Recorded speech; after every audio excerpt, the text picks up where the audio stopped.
Indiana Newsdesk is made possible in part by Indiana University's Center for Applied Cybersecurity Research, presenting Security Matters, with tips for improving online security in 3 minutes or less. And by WTIU members. Thank you. Coming up on Indiana Newsdesk, thousands of Hoosiers have just a few days left to sign up for health insurance on the federal exchange or pay a fine as a key deadline approaches. When the employer fines start being collected too, you may see more people actually being insured.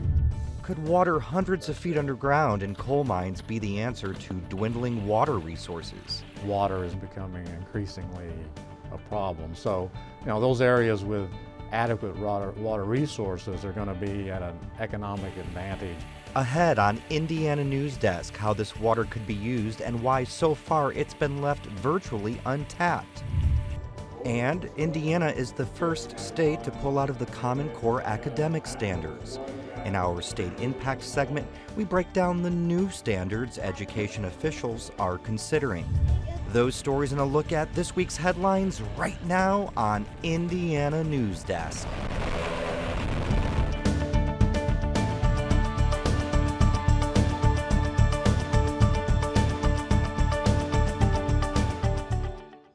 Hello, I'm Joe Rennan. Welcome to Indiana Newsdesk. Well, maybe you've seen the commercials or someone has stopped by your house. Volunteers across the country are making a final push to enroll people in the Affordable Care Act health exchanges. The March 31st deadline has been extended for people who've made a good faith effort to sign up. People will now have until about the middle of April to file an extension. As Josh and Lynn reports, the reality is beginning to set in for some Hoosiers. Get insurance or be prepared to face fines. Charlie Schleicher is the only full-time employee at Spa, a downtown Bloomington purveyor of manicures, massages, and facials. The spa's owner promoted Schleicher from part-time a little over a year ago, which meant more pay, more hours, but no health benefits. We at one point met with an insurance agent, and it was just sort of overwhelming and not very clear and very expensive. Enter the Affordable Care Act. Owner Donna Lafferty thought this just may be a solution. My husband and I shopped for it for ourselves, so we have the same plan. So then we said, hey Charlie, this is great. Why don't you check this plan out? She did. The solution is Schleicher signs up for an individual plan on the Federal Health Care Exchange, and the spa reimburses her for it. Because she's wonderful, and we want to keep her, and we want to make her happy, and it's important that she not risk everything if she gets sick or something. If something, God forbid, were to happen, no health insurance at all. How does she pay for hospitalization? How does she pay for doctor's visits? The Laffertys are shelling out hundreds of dollars a month, and they're really doing it out of the goodness of their hearts. They're exempt from having to provide health care to their employees since Schleicher is their only full-time worker. Indiana University health policy professor Kosali Simon says she expects to see more creative arrangements like this among small businesses. So for small employers, hiring workers who earlier they would have had trouble providing health insurance to, now the Affordable Care Act means these workers have alternative sources, so they could pay them more. Schleicher also represents the coveted demographic sought after by insurers, young and healthy. The thinking goes that young adults like these college students will help stabilize the risk pool and enable insurers to cover older and more expensive adults. Unfortunately, fewer young adults have been signing up for the health care exchanges than anticipated. Data from the Department of Health and Human Services released in March shows only 23% of Hoosiers who've signed up for insurance are between 18 and 34 years old. You get that attitude where people don't think that they need it, and you kind of talk to them about these different things that could happen, and a lot of people are very positive about it, and they think it's a great idea. A Kaiser Family Foundation study sounded a note of optimism. The study predicted premium increases of only 1 or 2%, well outside of the risk for the premium death spiral predicted by critics. The study's authors say it's because the emphasis on young adults is less important than the emphasis on healthy individuals overall, and there are government subsidies to take some of the sting out for insurers. Meanwhile, almost 65,000 Hoosiers have signed up in Indiana out of the 145,000 who are eligible. The penalty for remaining uninsured is 1% of your yearly income, or $95, whichever is higher. $95 in 1 year doesn't sound much compared to paying $4,500 or more on a healthcare plan, but you're not getting anything for your money. And uninsured individuals are still responsible for 100% of their medical costs. When the employer fines start being collected too, we may see more people actually being insured compared to those currently being insured coming in from other sources of insurance. Simon says after the deadline passes, the emphasis will shift to documenting the experiences of people with the individual plans. If the experiences are mostly positive, then more young people may sign up based on what they're hearing from friends and neighbors, and insurers will lower premiums for 2015, or the opposite could happen. The context around the ACA enrollment numbers in Indiana is important. David Meyer joins us now. He heads a volunteer group that works to educate folks on the exchanges. Hi, David. Thank you for being here. Thank you, Joe. There still, though, seems to be some confusion. And whether it's the name of Affordable Care Act or Obamacare or all the politics that kind of go into it, what are you seeing when you're talking with people? What's that confusion coming from? Well, I think the Obamacare title is stuck as kind of the political title for many of the folks that are opposed to the law, who philosophically disagree with it. And the Affordable Care Act is, of course, the shorter version of its actual name. It's the Patient Protection and Affordable Care Act. And so we often talk to people who are very enthusiastic about hearing about the Affordable Care Act, and then they may actually get up and walk away if they when they hear that it's the same thing as Obamacare. So it's very confusing. So we try to stay out of the politics and just talk about how the new law can help people in their situation. And you're still seeing a lot of people coming in for help? Oh yeah, lots of people. Everyone's a procrastinator, so the last minute. I understand that it sounds like they signed up 1 million people just in the last week, and I understand they're doing more than 1 million website hits a day, and they're at peak volumes on the 800 line for people who are signing up by phone. Sure, but it still seems like overall those enrollment numbers are going to be lower than projected. Yeah, I'm not sure. They might catch up because they're pretty close right now. 6 million was the number that they've reached about 24 hours ago. And the original number was 7 million. So, it's hard to know with that partial extension that they have whether they'll actually hit it or not. And year 2 is really going to be the real test, because that's when the fines come and some non-emergency medical services could be denied. That's right. Actually, one of the challenges we face in terms of public understanding of kind of the consequences of not obtaining insurance coverage is that the penalty for non-insurance, for not getting insurance, isn't felt until April 15th of 2015. And so we actually have another enrollment period that starts November 15th for the 2015 year. So there'll be 2 enrollment periods come and gone before anybody actually feels the penalty. Very interesting. Thank you so much for being here today. Appreciate your time. I'm glad to be here. Thank you. And now for news headlines, we go over to Alex Dirkman, who has an update on this week's top stories. Thank you, Joe. Governor Mike Pence signed dozens of bills over the last week, some with more fanfare than others. He put a signature on the pre-K bill, creating the state's first pilot program for low-income 4-year-olds. He held a public ceremony as he signed a bill giving local counties the authority to eliminate the business personal property tax. The governor made less of a show out of his support for a bill that allows people to have guns in school parking lots. The measure drew criticism from school officials who say it will compromise safety. A couple other highlights: Pence signed into law a measure allowing vendors to sell alcohol at the state fair. He approved a military relief fund extension. He signed off on the release of millions of dollars for transportation projects. He signed a measure officially withdrawing Indiana from the Common Core academic standards. And he approved tougher restrictions on how old people must be to use tanning beds. The governor debated whether to sign a bill to eliminate a program designed to reduce energy consumption. The governor ultimately didn't sign it, but he didn't veto it either, meaning by default it becomes law. The move eliminates the Energizing Indiana program and prohibits the state's Utility Regulatory Commission from requiring utilities to meet energy-saving benchmarks. The governor says he will work to create an improved energy efficiency program. A state representative says he welcomes an investigation after he was accused of lobbying against a bill that could have hurt his son's business. Representative Eric Turner allegedly fought to kill a bill that would have put a temporary moratorium on constructing new nursing homes. His son owns a nursing home expansion business. In a statement this week, Turner says, "My actions and statements on the nursing home moratorium issue during this last session were squarely within House rules and the House Code of Ethics. I look forward to fully cooperating with House Ethics Committee." After traveling to Ukraine on a congressional delegation, Democratic Senator Joe Donnelly says he supports military assistance to the former Soviet country, but says so far Ukrainians aren't asking for it. Republican Senator Dan Coates also wants tougher sanctions on Russia. He and Texas Senator John Cornyn are co-sponsoring legislation that would prohibit the U.S. from doing any business with Russia's arms dealer. An Army pilot program could change the way the Department of Defense handles its finances, which could put nearly 2,000 Hoosier jobs at risk. The Defense Finance and Accounting Service, located in Lawrence, Indiana, employs more than 4,000 government civilian service workers. They assist the military with things such as payroll and financial analysis.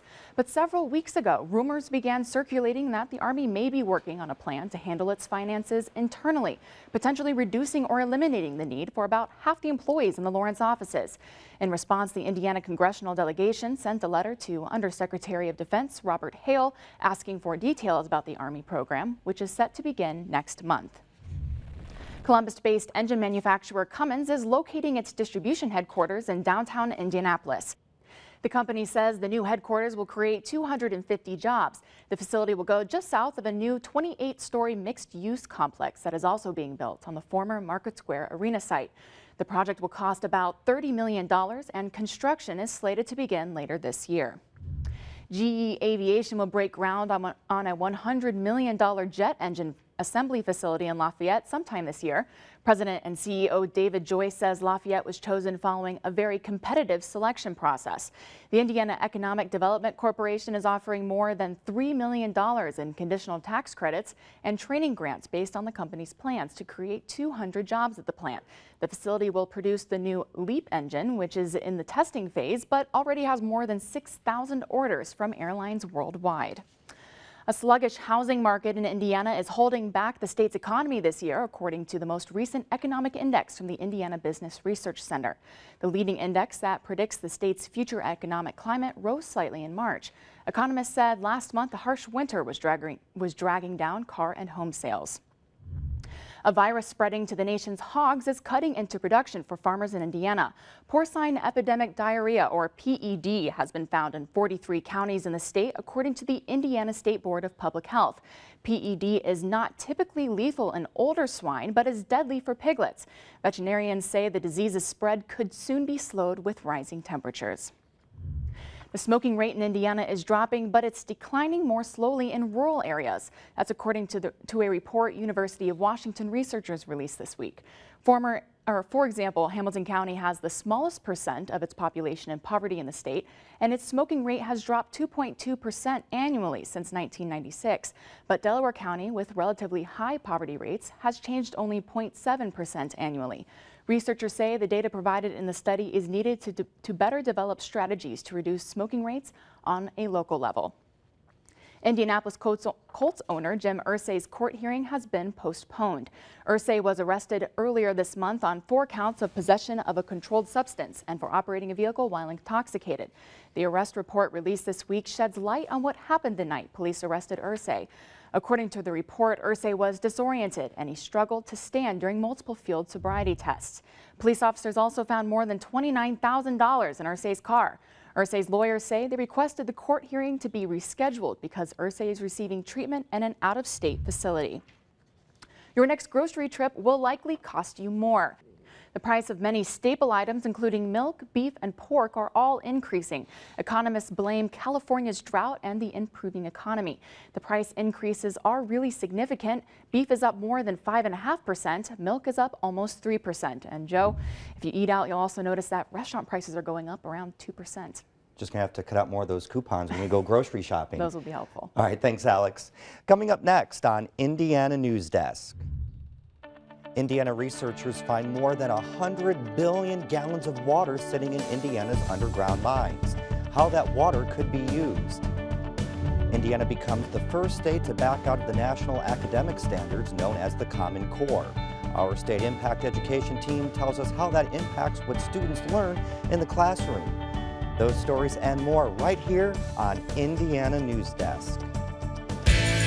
PBS kicks off the weekends with Charlie Rose and America's top newsmakers on his new series, Charlie Rose, The Week. Some people say, well, Obama was this raving liberal before, now he's, Dick Cheney. Recap the week's biggest stories and Charlie's best interviews. You feel there's this incredible synergy between the audience and the performer, and time slows down. And get a look at the week ahead. Charlie Rose, The Week.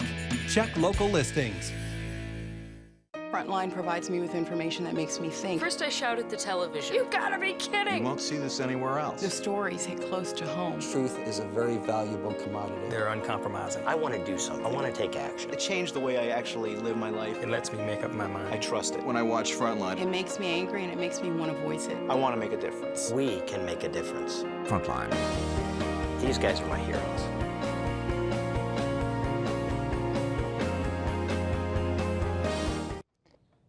Welcome back to Indiana Newsdesk. I'm Joe Wren. Indiana scientists recently identified a vast amount of water resources that are virtually untapped. That's because the water is hundreds of feet underground in mines. Gretchen Frazee reports on how the resource could be used. This stream in southwest Indiana is deceptively beautiful. I hate to say it myself, but it really is. It's quite impressive. Mark Stacy is an environmental specialist for the Abandoned Indiana Mine Lands program. He's in charge of determining the impacts abandoned mines have on the environment. This is where the water is actually coming out of the old underground mine works themselves. This whole area to the north and west here has been mined by sometimes multiple seams. As water flows through the mines, it can collect a large number of harmful chemicals. The color in this stream comes from iron. When iron is exposed to the air, it oxidizes and turns the water a red-orange tint. The same thing that happens in people's homes when they have iron, maybe not as much as you see here, but when you have iron in your well, you notice it in the fixtures. Your bathtub starts getting an orange ring around it. If the iron content is too high, the water can be toxic and it can contaminate other water sources. This is the upstream portion of this creek here. As you can see, it's completely covered with ice, and the water beneath that ice is very clean. It's very good water quality. This right here is where the seep water is entering this stream, and there obviously it's very impacted by the acid mine drainage coming out of that seep. But scientists at the Indiana Geological Survey say the source of all this contaminated water is still a potential resource. A report Tracy Branham and his colleague Denver Harper released last month indicates there's enough water sitting in Indiana's abandoned underground mines to fill Lake Monroe 3 times. But the quality of that water varies widely, and much of the water is like the orange stream, too contaminated to drink. But there are other potential uses, such as geothermal energy. You drill wells into these void spaces that fill with water, and you circulate the water through, and you have heat exchangers on the surface, and you're able to use it to some extent for heating buildings or cooling them in the summer. And some of the water in the mines is clean enough to drink. That water tends to be in older mines because they've had more time to return to their natural state, where the water goes through a natural cleansing process. And there are things the DNR and mining companies can do to make that process move more quickly. Just a few years ago, these hills were dark black, covered in the leftovers from years of coal mining. The DNR has since reclaimed the land by planting grass and trees over the piles of mining refuse. It's also created an elaborate water system that allows the water to be naturally cleaned before flowing into other streams and water sources. Before the state grants any company a mining permit today, the business must first set aside money that will later be used to return the mining areas to their natural state once the mining work is complete. But that still takes years. And because Indiana has plenty of water resources right now, it's not economically viable for private companies or cities and towns to clean up the water for their own use. Decades down the road, though, that could change. As we all know, on a global scale, water is becoming increasingly a problem. So, you know, those areas with adequate water resources are going to be at an economic advantage to places that are lacking water. The Indiana Chamber of Commerce is putting together a comprehensive report of the state's water resources that's due out later this year. Hydrologist Jack Whitman is in charge of putting that report together and joins us now to talk about how the water in these underground mines could play into the state's long-term water plan. Thanks for being here. You know, when you see all that video of all that water, it kind of reminds me of drilling for oil, per se. How hard would it be to go on and get that water? It wouldn't be difficult. I mean, the normal drilling process is a fairly straightforward process. Drilling rigs have been around for 2,000 years, since the Chinese started drilling for water a long time ago. I mean, the methods are, in fact, I worked for a drilling company and I have a lot of insight into the drilling process, so it's not that difficult to drill a hole down into these reserves. Do you see that water being used as a supply for state use? I think long term that water in this state is always going to become more important. The future of our society really depends on the availability of water, both for food and for energy and for people. So it's critical to agriculture and to all of the economy. Indianapolis is one of the largest landlocked cities in the country. Is there a plan to deal with water for that large urban area as the population grows and, of course, due to drought? In fact, the Central Indiana has a group called the Central Indiana Council of Elected Officials, and they're actually looking at water supply issues right now, trying to anticipate what the future might need and what they might need collectively, and trying to work together in that direction. So that's actually going on right now. Now, is that part of a bigger statewide plan?